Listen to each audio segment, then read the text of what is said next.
Oui. Bonjour, aujourd'hui je vais vous parler de la rhinoscopie. La rhinoscopie, qu'est-ce que c'est? C'est une technique d'imagerie non invasive qui permet d'aller explorer les cavités nasales de nos animaux, les chats et les chiens. Les indications sont les éternuements chroniques, le jetage, c'est-à-dire quand l'animal mouche d'un côté ou de l'autre, les corps étrangers. Nous utilisons pour ce faire un petit appareil qui s'appelle le rhinoscope. Donc, comment se présente le rhinoscope? Donc, ça, c'est un rhinoscope de chez Storz. Donc, on a un canal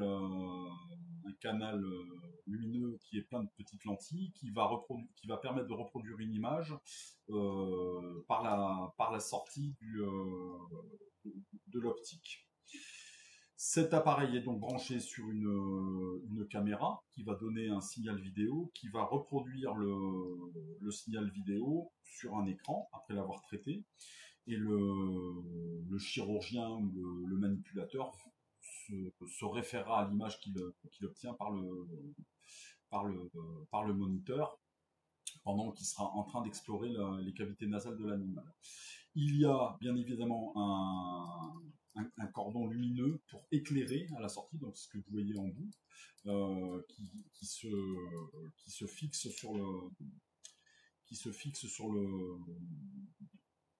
rhinoscope, et nous avons trois petits conduits sur l'appareil, donc un canal opérateur dans lequel on va pouvoir introduire des instruments pour faire des biopsies, couper, il y a des petits ciseaux, il y a des pinces à préhension, et il y a des pinces à biopsie, pour prendre des morceaux de tissu et faire des prélèvements, ou de l'histologie, ou de la bactériologie. Et on a deux petits canaux de part et d'autre de l'appareil qui vont permettre d'irriguer le canal opérateur pour nettoyer la lentille en face. Des fois, on a des sécrétions hémorragiques ou muqueuses qui vont brouiller la vision obtenue sur le moniteur, et ça permettra de la nettoyer. Et on a aussi un canal d'aspiration.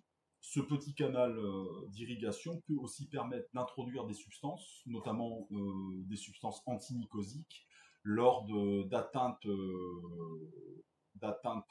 d'aspergillose notamment, qui est une pathologie assez fréquemment rencontrée chez les vieux chiens, pour permettre de nettoyer les cavités nasales.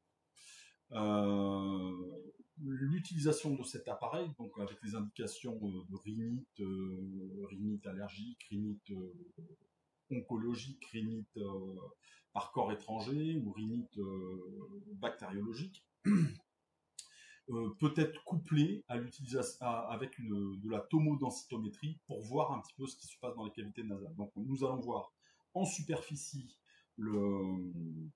les cavités nasales et l'intérieur,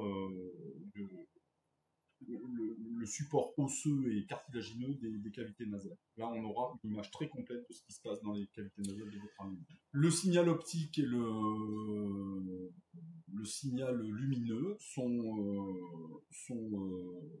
envoyés par les appareils que vous voyez ici. Donc là, moi, ici c'est une tour Striker 1688 qui va me donner une image en 4K. Le signal vidéo sera reçu sur mon écran que vous voyez ici. Donc je vais vous faire une petite démonstration. Donc on fait toujours ce qu'on appelle la balance des blancs.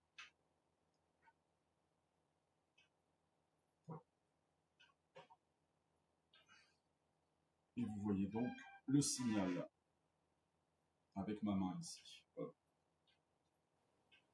Pour la fin de cette présentation sur la rhinoscopie, je vous mets quelques images de rhinoscopie que j'ai obtenues avec cet appareil. Comme ça, vous pourrez voir un petit peu en temps réel ce qui se passe dans le nez d'un chien. Voilà, et vous pourrez aussi mesurer le fait qu'on se perde des fois dans ces cavités nasales, parce que c'est très très compliqué, on a des volutes partout, et ça peut rester un petit peu difficile à aborder. Voilà, merci. Donc nous sommes équipés de ce type d'appareil que nous tenons à la disposition de vos animaux, si toutefois les indications se présentaient. Merci et à bientôt. Au revoir.